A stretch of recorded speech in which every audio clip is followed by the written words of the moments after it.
I want to keep an eye on time a little bit. So we have about an hour each.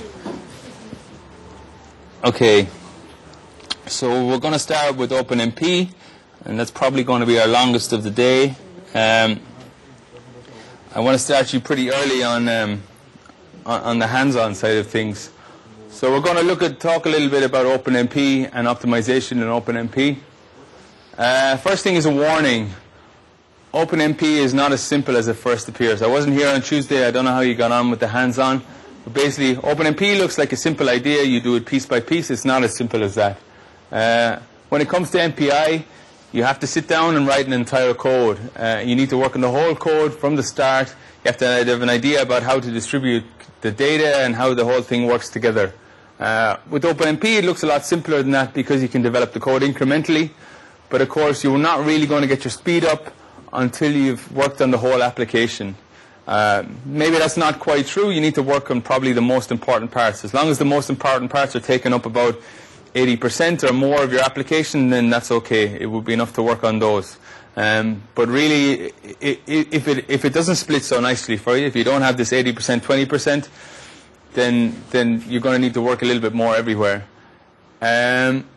And the thing is, OpenMP parallelism is not just about adding a few directives. You'll see it today, as things get a little bit more, as you want to squeeze a little bit more performance out of there, it takes a little bit more effort, and you need to think about certain other things. So the point really is that to get going, you don't have to think as deeply as with the MPI in order to get your code working. You do have to think as deeply as MPI in order to get your code performing. And so we're going to run in some I've deliberately picked a particular example that will give us really bad performance for particular reasons, and then we'll talk about those reasons today. And so the idea is that there are quite a few performance issues that you need to consider. A lot of them are to do with the memory side of things, and that's what we'll focus on today. So actually, I want to go straight into a hands-on from there. Basically, I want you to go to so you should already have this workshop directory from yesterday. Just go into the OpenMP subdirectory inside and start off by I made a little small example for you, and it's very, very simple, but we're going to just take a look at this particular C code inside. I'm kind of hoping that everyone, you won't need to write C code today, but it'd be good if hopefully you've all coded a little bit, so you probably understand it. It's not too complicated. I've even done hopefully everything is more or less done for you. To compile it, you can just run this compile script. If you want to run it, just use this run script, and it'll automatically submit a job for you with all the parameters and stuff. Just run it once with no arguments, and then you'll see exactly what you're supposed to give this run script as arguments. It basically, we'll take a look inside in a minute, but basically it just creates a dimension of X and Y dimensions and randomly assigns it, and then does something with it. Let's start there anyway. Just compile it and run it, and we'll have a look at the output.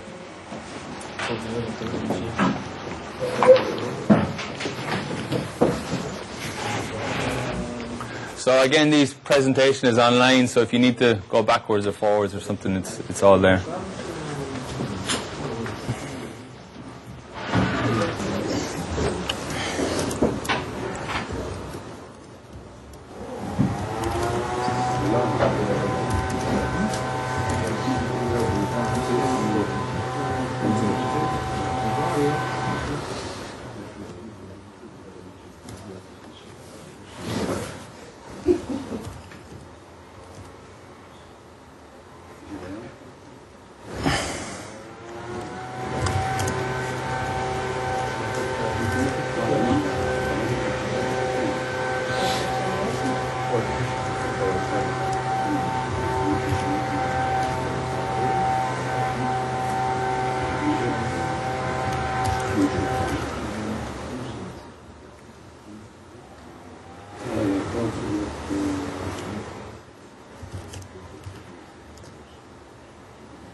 Yeah. It's in the same directory as yesterday, just in the OpenMP. I didn't get it yesterday. Oh, it's in /temp, TMP, /CMP. /TMP? Prace, winter, blah, blah, blah.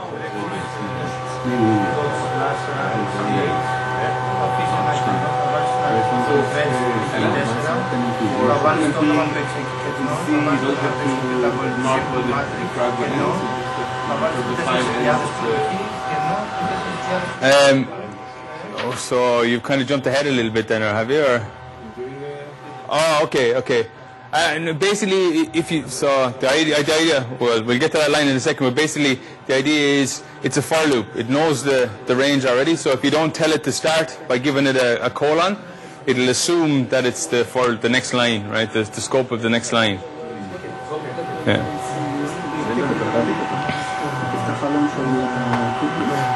So let's take a look at the queue and see if has everyone managed to submit a job? There's nothing in the queue, so have you managed? Yeah, it should be like very quick. Huh? No.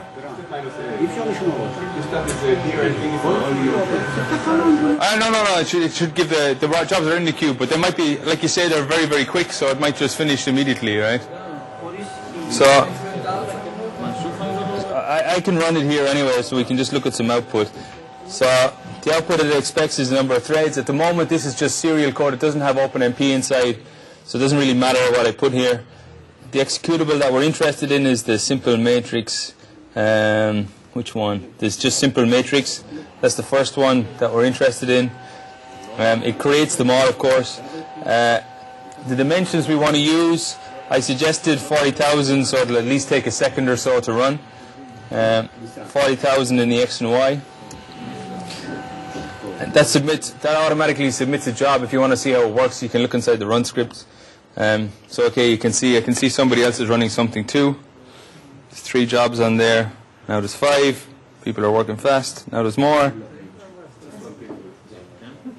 So there's only 5 nodes in the system, and they're node exclusive. That's why we have 5 running jobs and 2 queued.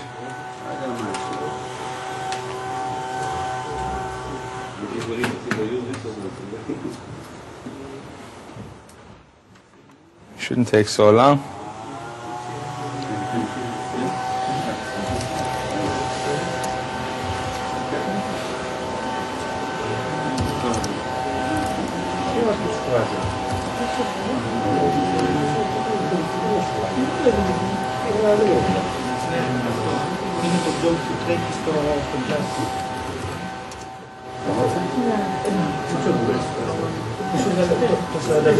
It should only take a... Yeah, I'm finished. Okay. So my job is finished. Yours is probably either on its way or already done. We can take a look inside. This is what I actually ran on the compute node. I told it the number of threads is 1. Just the particular executable that I wanted, and then 40,000 as my 2 arguments. Yeah, basically all it does is just take a dot product of the kind of a dot product of the 2 matrices. It just does something really simple and gives a number on the end. Do I have to load any modules? You don't need to worry about it. It's all inside in the job script already. Definition denied on simple matrix. So tell me. While trying to compile, and compile Sage. Okay, you're in the wrong. You need to copy this. This is not your directory. That's mine. So you already have this directory in your own.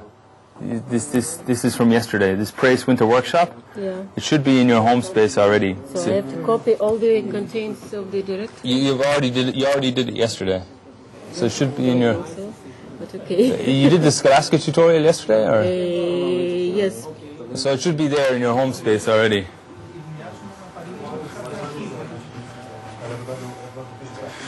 So basically, you just cp -r that directory and into your home space. Okay, a lot of you have run jobs already. You can take a look at your own output. It should be probably very similar to mine. So if you look at the job output, it has this output from. So this is the output from the code. This single line here. And the next thing we have the job digest from the LWM2 as well. It gives us a little bit of information. The job ID is wrong because I didn't give it to it. It said it took 49 seconds. That's a bit surprising. It's a bit long. That's okay. Right. Time spent on I/O, none. File bandwidth obviously is none. It captures some information about the L1 data, the L2 cache misses, L1 cache misses. So they're okay. My effective thread count is 1 because I don't have OpenMP at all. Right? So basically it just is busy all the time doing some simple mathematics. And that's basically it. So we've timed the code, it takes 48 seconds. The next part then of the tutorial is for you guys to try and do an OpenMP parallelization of this. So basically, I want you to, we're down at this stage. So to make a copy of the original, just so you have it, but you're really not going to affect the original at all. Edit it a little bit, do your OpenMP parallelization. You should be able to do it with a single line. I'm basically giving you the entire line here. The only things you have to think about are what should go. I don't know if you did these things the other day. I'm kind of assuming that you did, but what should go inside the reduction and which variable should be private. So the only thing you have to figure out is what should go here and what should go there. Right? And I wanted to go, I even show you the point in the code where I wanted to go. I wanted to go outside, so it's ST1. So yeah, like I said, it's a really simple piece of code. Just has a couple of for loops inside. Does some. You can't see that. No, that's unfortunate. But you can see it in your. I don't know why you can't do that, but there's a 15 here, right? So anything that's in. Well, okay, let me do it. Let me be a bit more. Okay, so here it is, right? So this is the code. Does something simple, right? Just sets a random number in each element of this particular array, and then it just calculates some kind of a product on that. So, and then it returns it. I want you to do an OpenMP parallelization on this whole section. So basically, put your OpenMP outside the outside for loop. And when you do that, you'll need to do two things.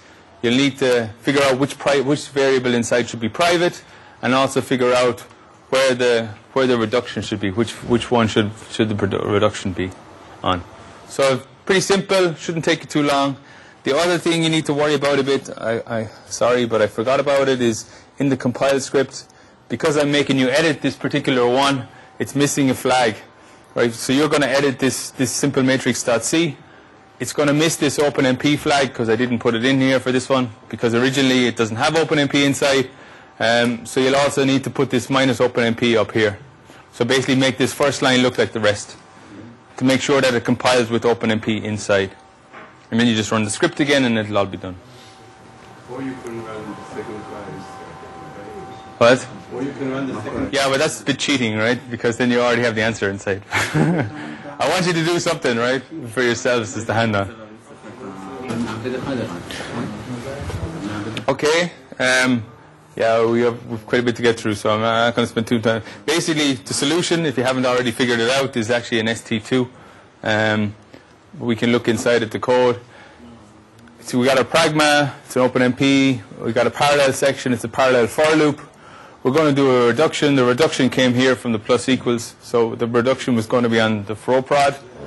Right? The private variable was the j, because each one is going to have its own j, depending on the thread that we're talking about at different times. Right? So that was the private variable that you needed to put in. That's the statement. You should have been able to compile that and run it. We can do it. I can run it now, and we can take a look at the output.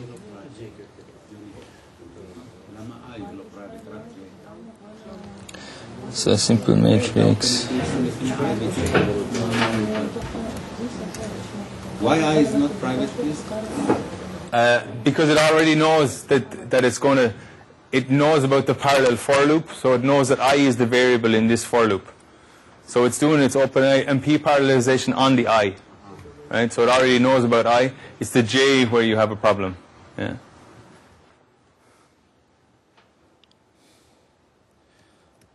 So this particular one is called the OpenMP, right? The first version. We'll set that job up, and we'll see if everybody else is running it already. I mean,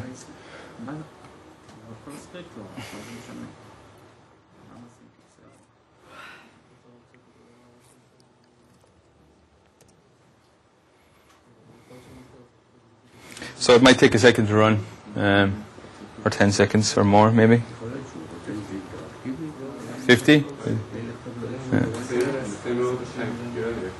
Oh, actually, I should have set the number of threads to be more. Sorry, yeah. So we got 8 CPUs on the cores. So I'll run another job. Yeah, okay. It's going to take a second now because you're probably all in the queue ahead of me. Yeah.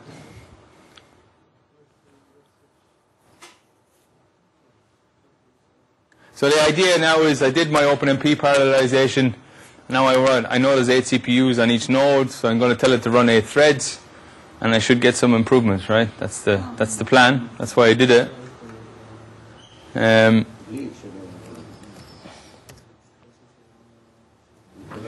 Okay, I'm running. It shouldn't take too long.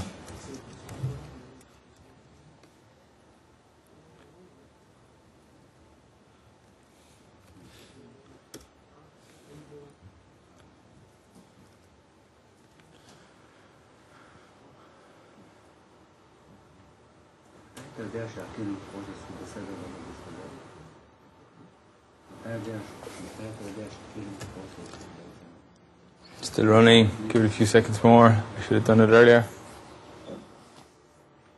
Takes 4 minutes. It's 4 minutes now? Yeah, okay. I mean, well, I want to have the output to show to you, so okay, I'm going to wait. Well, you can take my output. Right. Okay, so we'll get there in a second.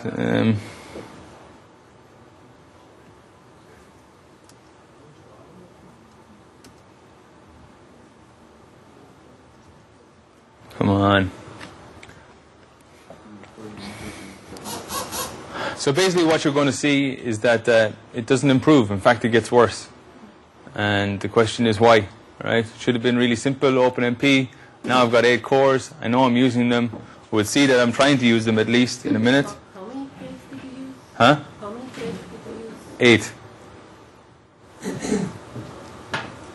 So, I mean, I hardly changed the code at all. All I did was insert one line that told it to use 8 threads in a for loop. And now the performance has gone crap.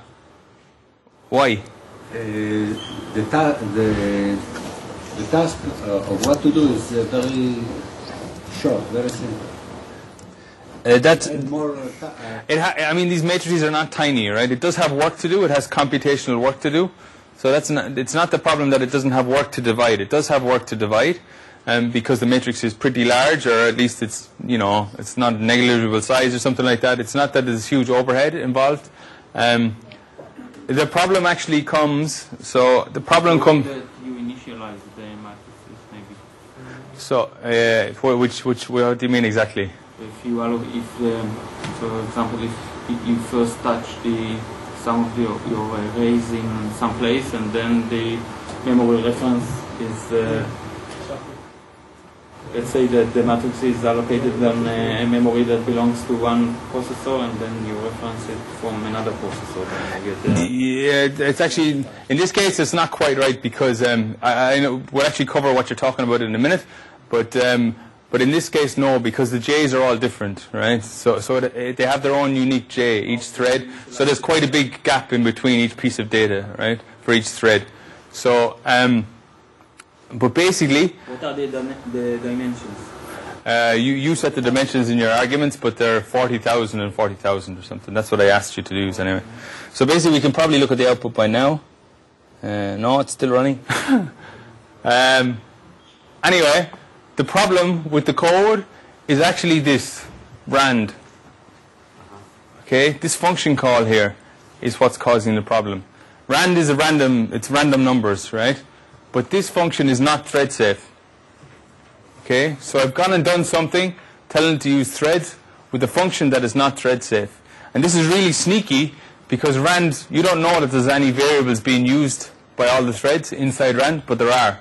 So rand is not a function. It's not a thread-safe function call. And basically, rand inside it keeps track of what random number it used last, right? So it has a seed inside, and so unfortunately, everybody is using the same seed. So all the threads are using the same seed, and each time they're taking the seed they're generating their random number, and then they're resetting the seed, right? Changing the seed. Okay? So they're all accessing the same variable. So we'll talk about it in detail now, but that's basically the problem. Our performance problem is coming directly from RAND. So it's not only a performance problem, but also a correctness, because if you do not protect it. Exactly, yeah. I mean, that's the thing. There are multiple problems with what I've just done here, right? But it looks really simple, right? This is the problem. It's not simple. OpenMP is not so simple, right? You have to be very careful. So I've introduced a number of problems just by using RAND inside. So probably, hopefully now we should have... Okay, I have my output, so now I can... I know. You have run underscore R.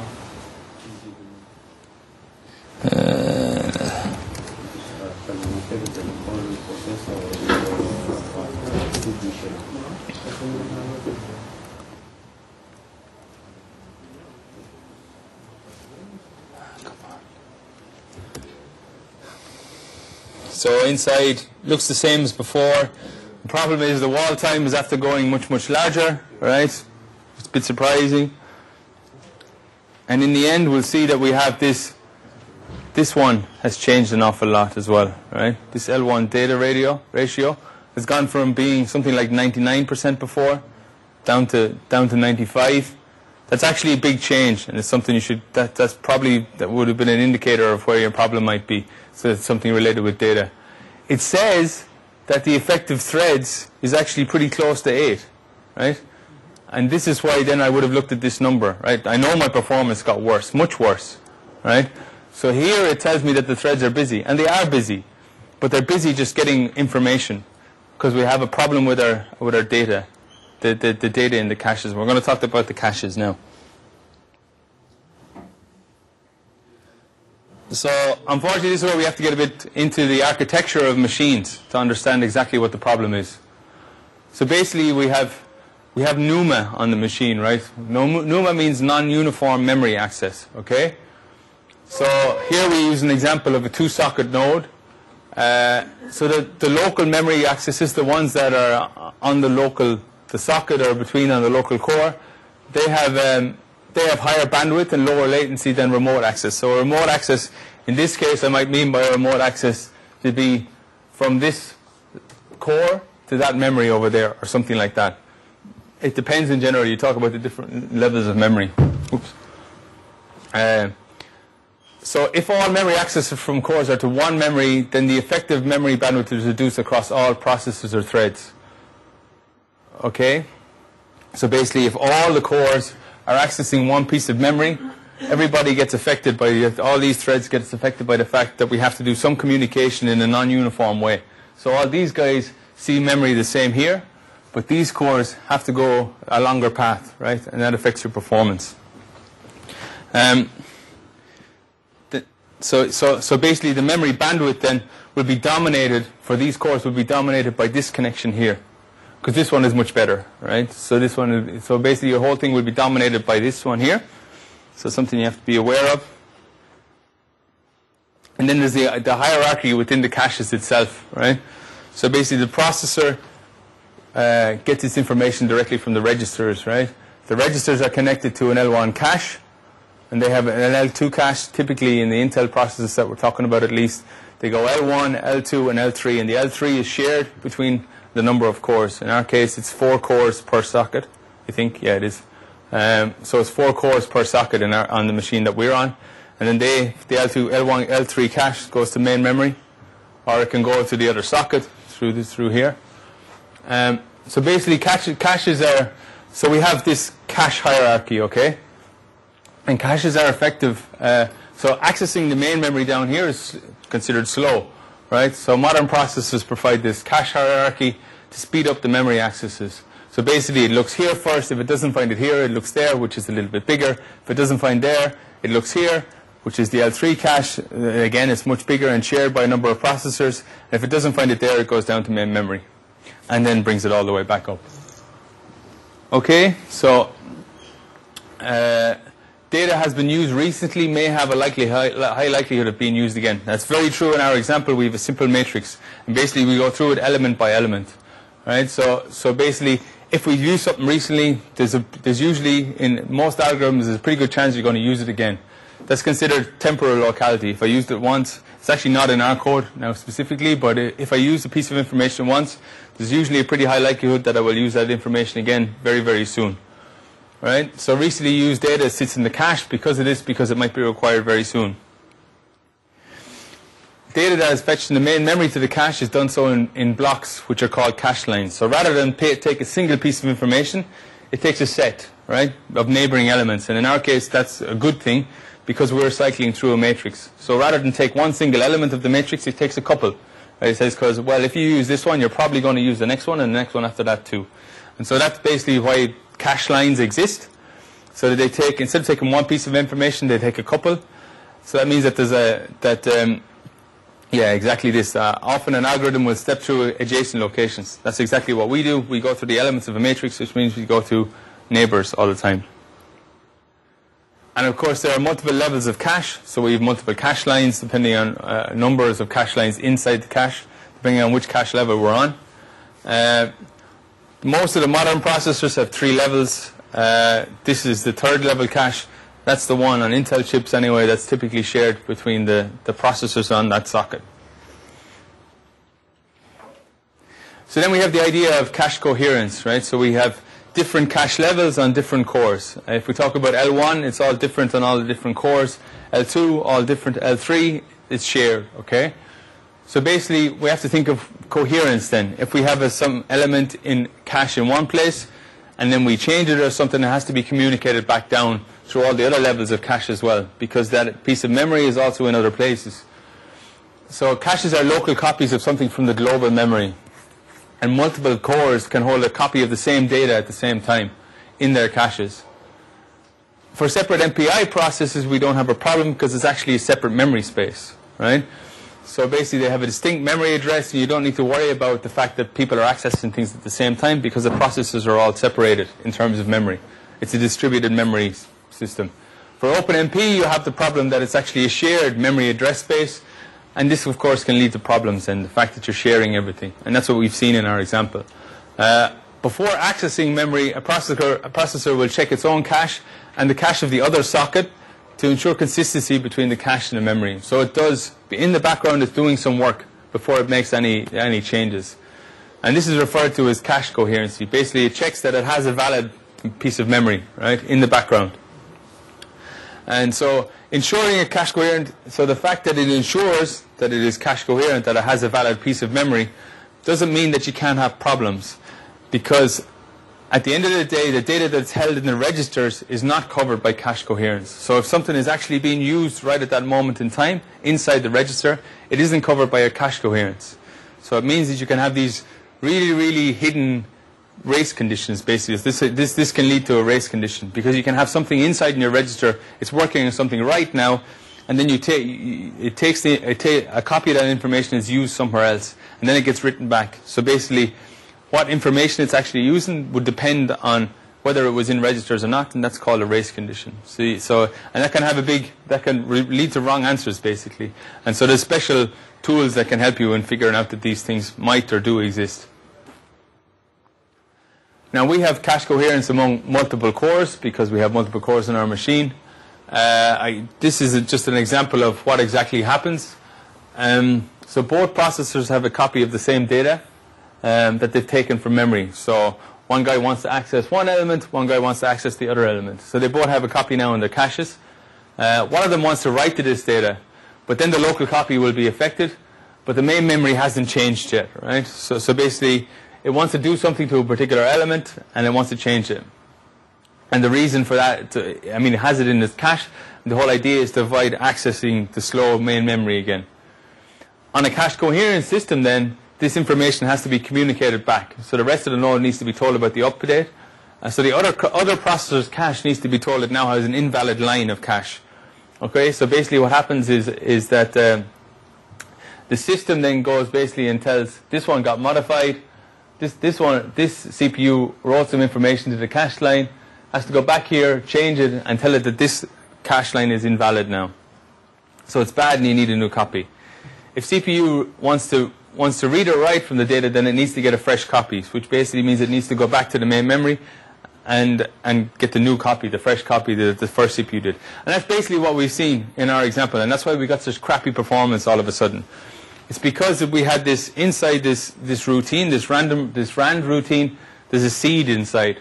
And so basically when the first CPU wanted to generate a random number, it took the seed into its cache, generated a random number, and then wrote back the seed. The seed is now sitting in cache, and that has to be communicated back to main memory. And so in main memory, we changed the thing. But this CPU at the same time wanted to generate its own seed. So it had looked for a copy of the seed. It had got it, and now it's just been told it's invalid. So now it has to go back and actually get the new copy of the seed and bring it back up.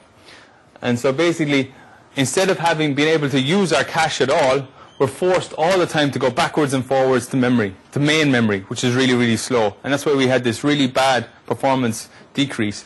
And that's why we saw all those L1 cache misses. So we had that 5% increase in our cache misses, simply because we had this little this single number inside that we're accessing from everybody and changing from everybody. So the thing is, if it was just a read, we wouldn't have a problem. Everybody can read the thing because it doesn't invalidate the line, right? But when it comes to something like a write, that's when you have the problems. If you're writing a variable, then when you have to be careful, right, about exactly where things are in memory.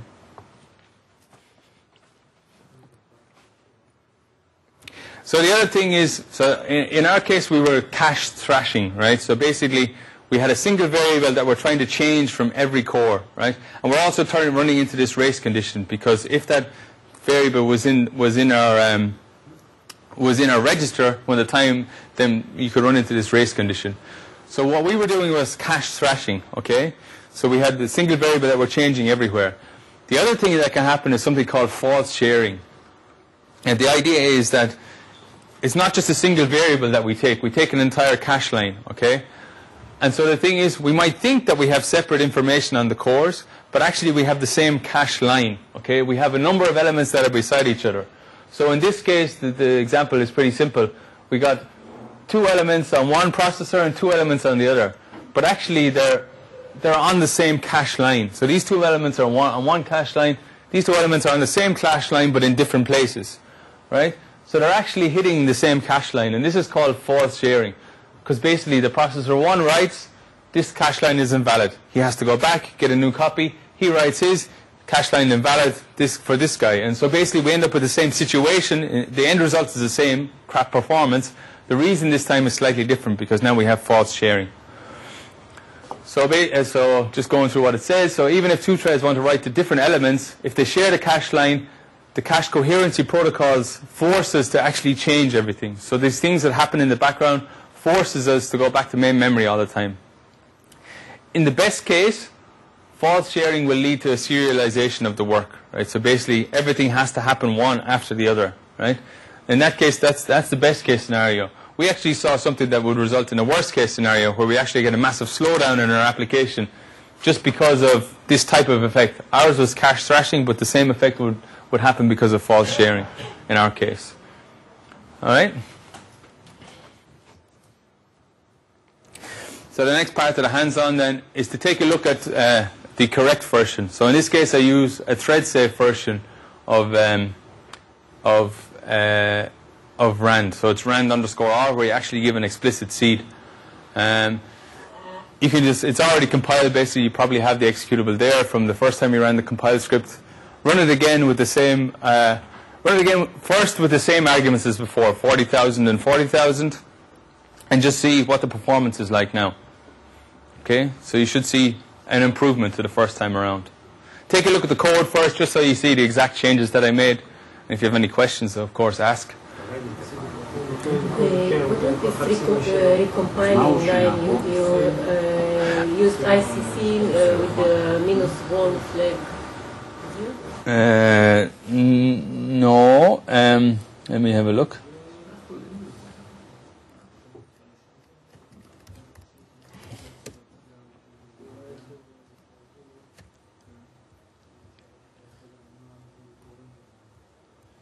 It would have been quicker to just do it. That was my compile statement. That's my compiles. They're my compile statements for the different. So we should do this, right? You can just run the script. You can just run the script, and it's already done. You should have the executable there. So this time around, you want to give the OMP underscore correct. Okay, run that one and see the performance difference. Now I'll do it too.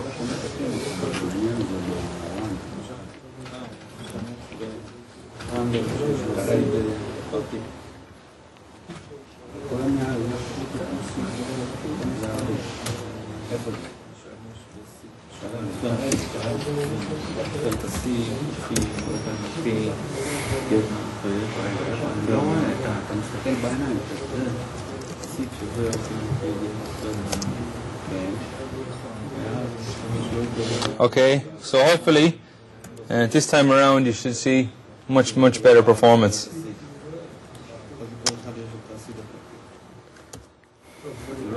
So a couple of you probably run it already. It should only take a second or two to run. Yeah.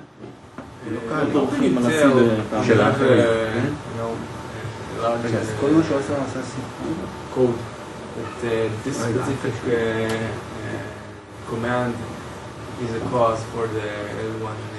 So, I mean, it's not that easy to tell, right? You have to look at your data misses to your cache misses. You have to do some kind of cache analysis. This is why something like the Thread Spotter these tools like Thread Spotter will help you out there, because they're designed to specifically look at these things. So, all these tools are free software? I don't think Thread Spotter is free. Thread Spotter is from Intel, isn't it? I'm not sure. I haven't actually used it myself. I'm not sure. You could just Google it and it'll come up straight away. I'm not sure about that one. But you say if we have less than 99%, then well, I mean, that's a bit rough. What I would suggest is you run it as a serial application first and give yourself a baseline, right? And then you know what you should be aiming for, right? If this is a really simple case where I know I can split the problem really nicely onto like 8 cores, and it should, give me roughly 8 times performance improvement. If I get a performance increase, I know there's a problem, right? And this thing told me that they were actually doing something. So that indicates to me that if they were busy doing something, then the something had to be memory problem, because they shouldn't have increased time, right? If they were actually busy, right? So I know in real life the situation is not so simple, right? Things are not so easy to see like that. And like I have a very simple application, only a small piece. The problem with this tool is that it gives you the whole overview of the whole application. So that information might be hidden from you a little bit, So this time around it only took 3 seconds to run, 3.5.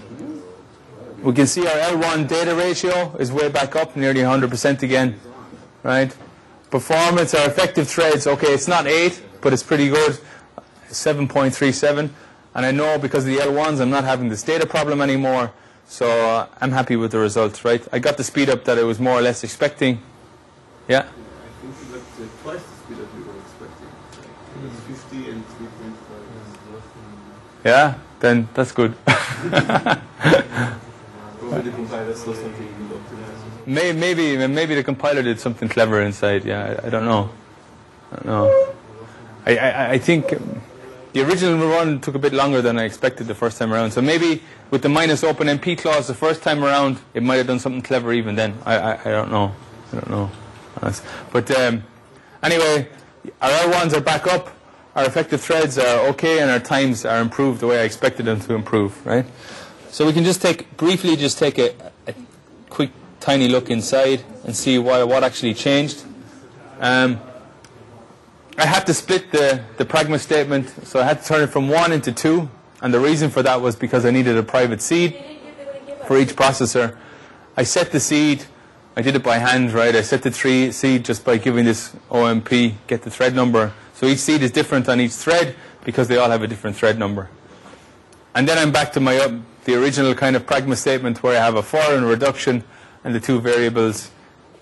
And inside then I'm using random_r where I give a specific seed to it, but otherwise it's all the same. So now I've gone from so basically I had to split the seed, I had to split the thing, give it an explicit seed, and use a Threadsafe function.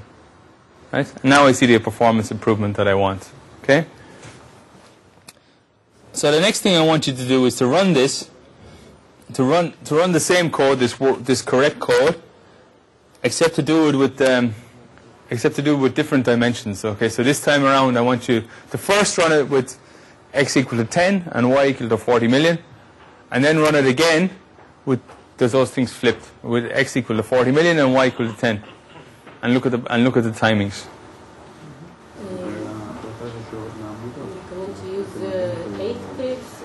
Yeah, use 8 threads. I mean, you have the whole node anyway, so use 8 threads. Basically, you will see a time difference, and then we'll talk about why.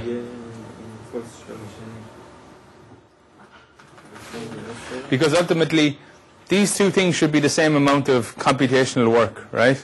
The xy is just the dimension of the matrix. The total number of elements is the same in both cases. But actually, there'll be a timing difference, and the question is why. Huh? For loop, you have 2 for loops.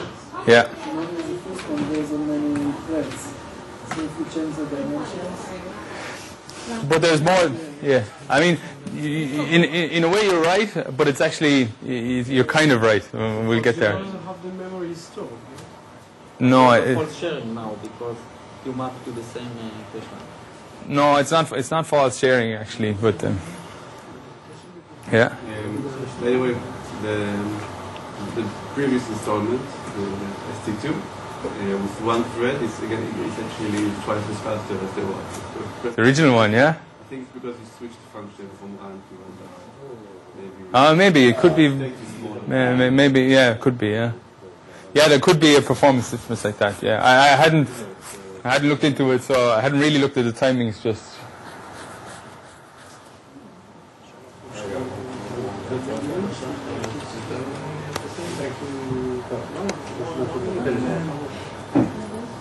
Yeah. Sorry, can I just squeeze through? I cannot compare it with OpenMP. Install some, like to run something.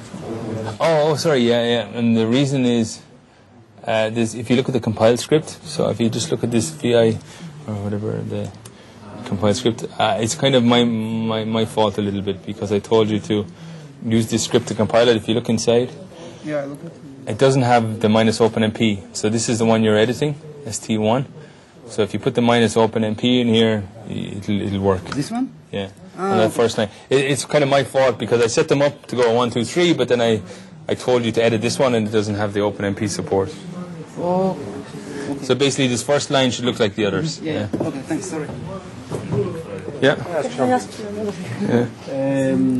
We try to run this, but probably there's some problem. Permission denied. Where are you? You tried to run the C program. You didn't try to run the executable. So, yeah, you know yourself, right? Okay. I have another problem. On the previous one, and I have this error, and I cannot do.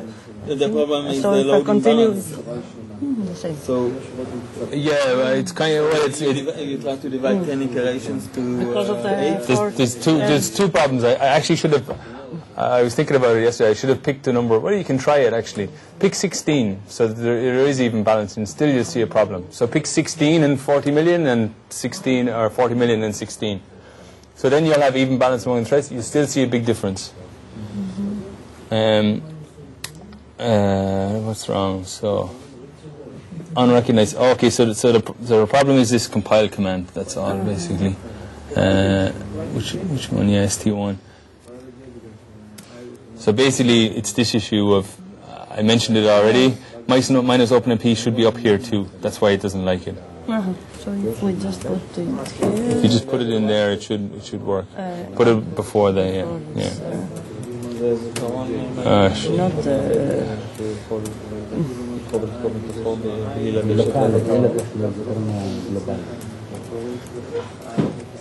Yeah, and now it goes out. And now if you run it, it shouldn't complain. File not found. Why not? Did you remove it or? No. You did. Where are we? I think you might have accidentally removed a lot of stuff. It's gone anyway. You must have deleted it or something, did you? No.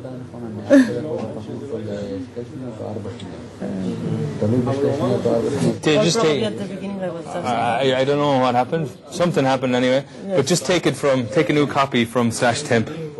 So it's still in /temp, so you can just copy it back in. Right? Okay.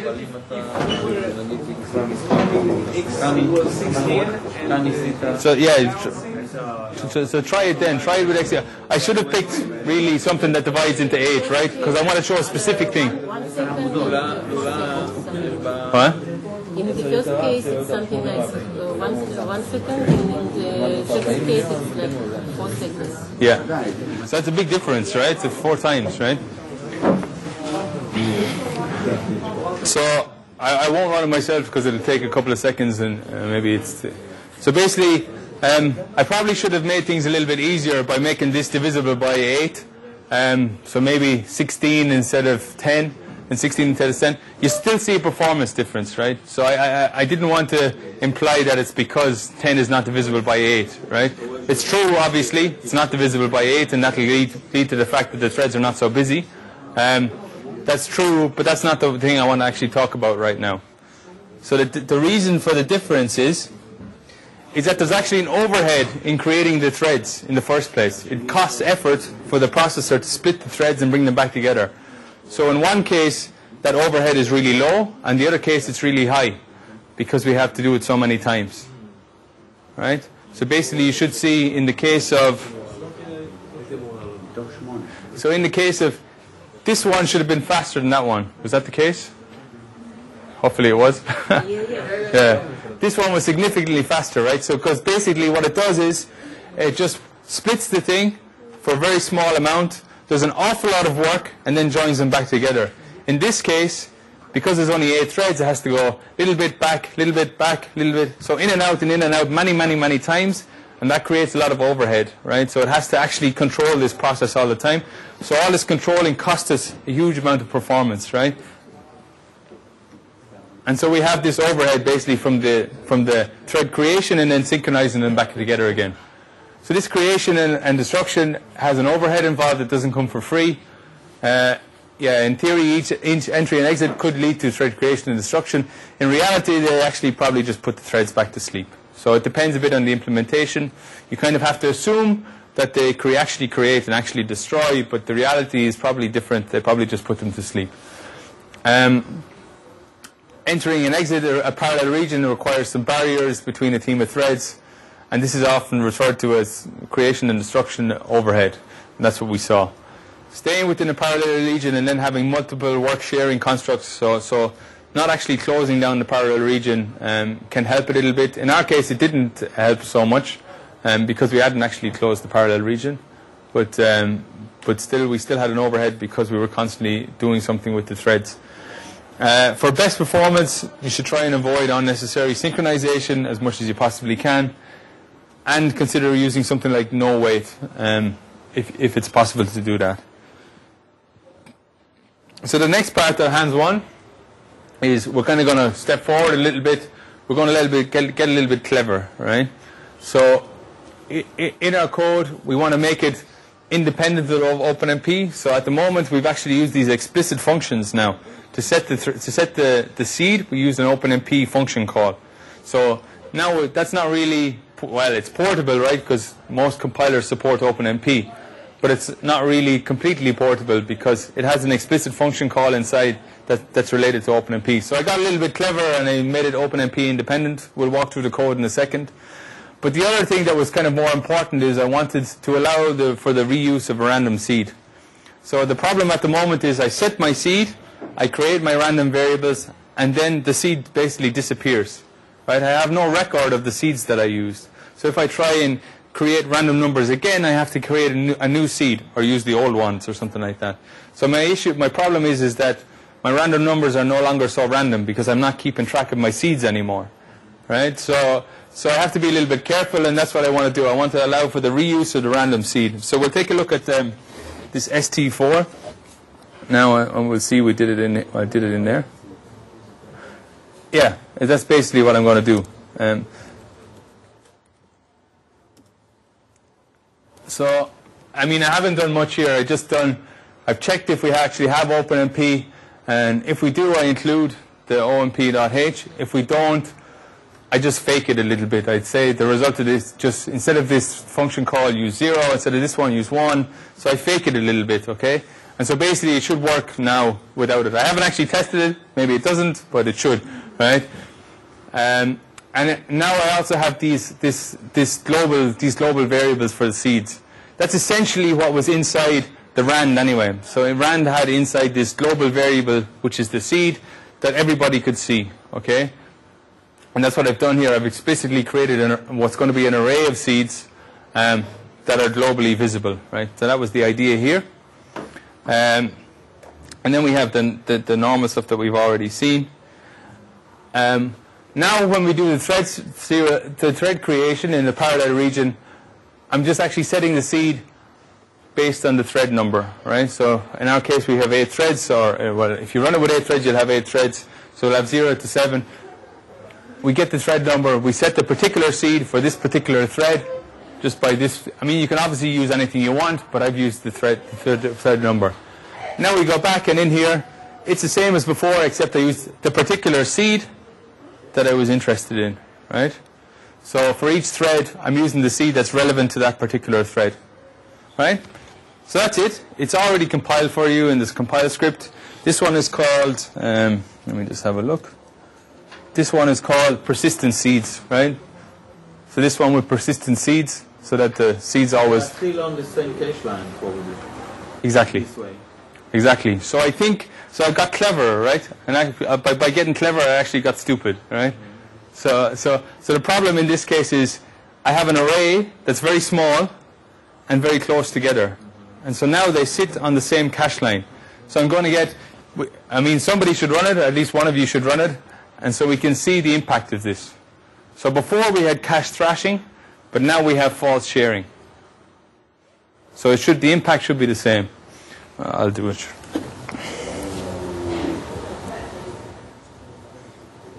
So you should make one global variable, but make it private using that doesn't help because when you close the parallel region, I mean in the parallel section they're separate, but then when you come back to the global view, it's only one variable.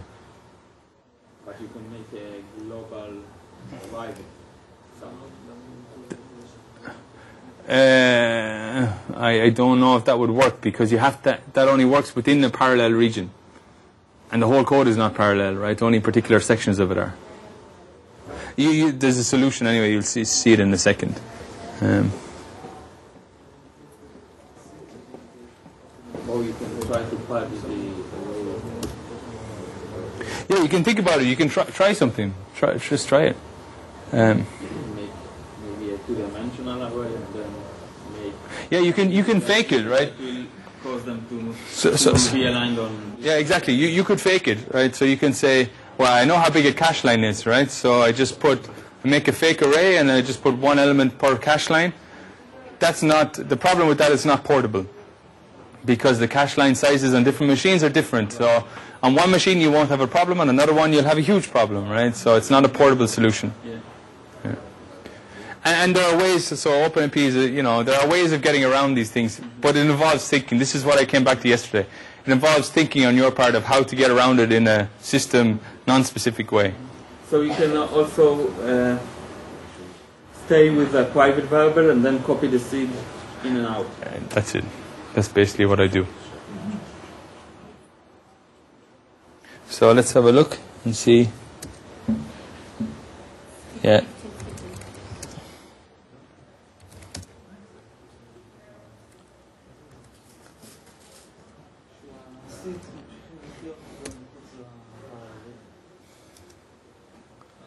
So I get a 17. Okay, there's always going to be a little bit of difference, but you can see our effective thread count has gone down a little bit, but the one I'm interested in is my hit ratio here. That's dropped, right? So this is my little indicator again. Like obviously I know that I've had some kind of a problem because my timing has gotten worse, but this is the indicator to me that there's probably something to do with my memory, right? And so basically, yeah, go ahead and try and come up with a solution based on what you know, the little you know about OpenMP. Hopefully maybe some of your experts or whatever. But actually you have enough already inside that code to solve your problem. So you don't need to look anywhere else. There's enough information there. You'll need to create maybe a new variable, but basically everything you need to solve this problem is inside your code already. So you don't need to look around. We'll just give it a couple of minutes and then I'll talk you through it.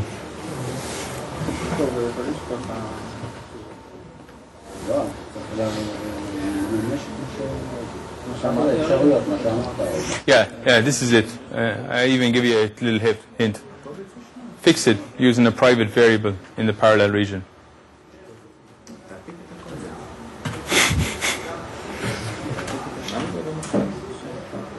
Yep. When you use private on the parallel region, just save it on the cache which is closest to this thread. So the thing is, OpenMP is clever. It knows about private variables and it knows about cache problems that you can have. So when it sees private, it knows what to do. It knows that this should be a piece of memory that's not shared on a cache line with other threads. So it does it cleverly, and that's why it's platform independent, because on each platform it will do it the right way.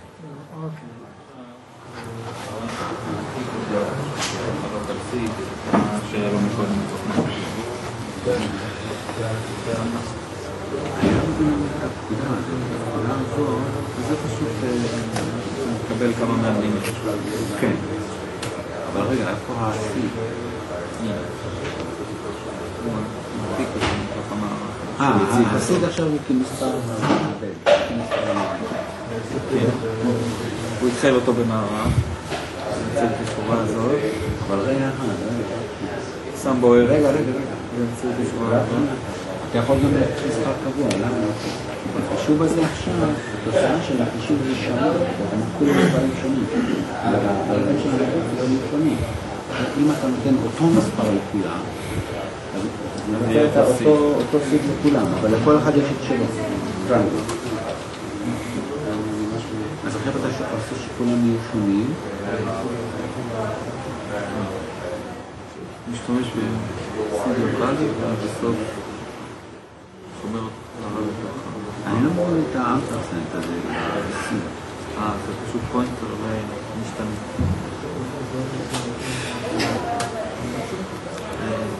בפורטרן אין לך את זה. כי בפורטרן כל המשתנים עם רפרנס למעשה.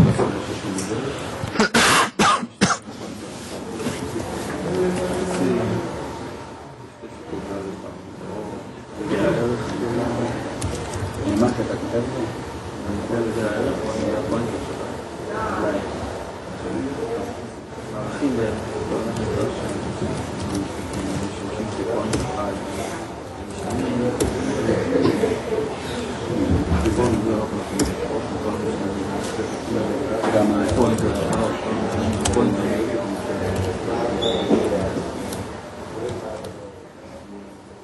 אז מה עשית עכשיו ביחד? כל זה אתה עשית בתור מערב, כל בני הרבה שלו את הסיב שלו, קודם מה היה? קודם גם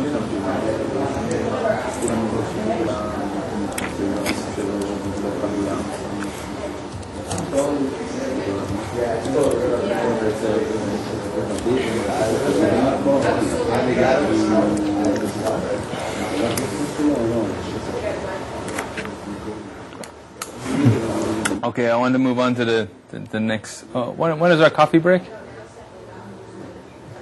10:30 or something, is it, or 11, or I can't remember.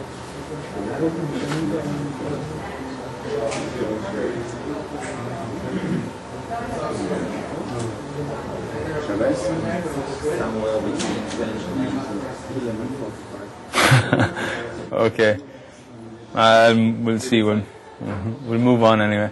Okay, so just get to the last piece. Okay, so the private variable. So basically, what I've done now is just introduce this private variable that I call local seed. And when I create the seed at the beginning, I set the local seed, my private variable, to be this thing. And this will solve my cache problem, right? Because OpenMP is clever in a platform-independent way. It'll know that this variable is supposed to be private and shouldn't be shared among the threads in any way, right? So basically, if I do this assignment here, then I can come inside and use my local seed all the time, not have to worry about this false sharing problem. And on the end, of course, I need to fix the problem, take the local seed and copy it back, right? And that's basically it. So that makes it now completely thread safe. And if you do your timings, you see that your performance is back up again. All right? And so this is part of the reason why you always have to do this loop of change something. Don't assume that you fixed it, that you did something really good. You actually have to go back and measure it and make sure that that's actually the case, right? So in the first case, I mean, I really like this example because I think it really shows you the kind of hidden issues that you can have in OpenMP. And so because you hear it a lot that people start using OpenMP and the performance is crap. And they don't understand why, right? I use a number of threads and my performance is terrible. Typically, it's almost always to do with this, like either with thread creation overhead or with memory problems. And then, of course, the other issue is, I mean, I'm here to do optimization stuff, but of course then there's correctness problems, right?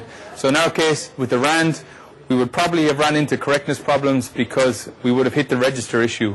Pretty likely that there would have been a race condition in there somewhere, right? So we probably would have run into that too. And that's why there's pretty good tools out there to use with OpenMP, something like ThreadSpotter or I actually don't know too many of the other ones, but basically the point I'm trying to make is that it looks easy, it's not that easy. It takes a bit of effort and you have to be careful of what you're doing to make sure it's done in an efficient way. But there are tools out there to help you do it.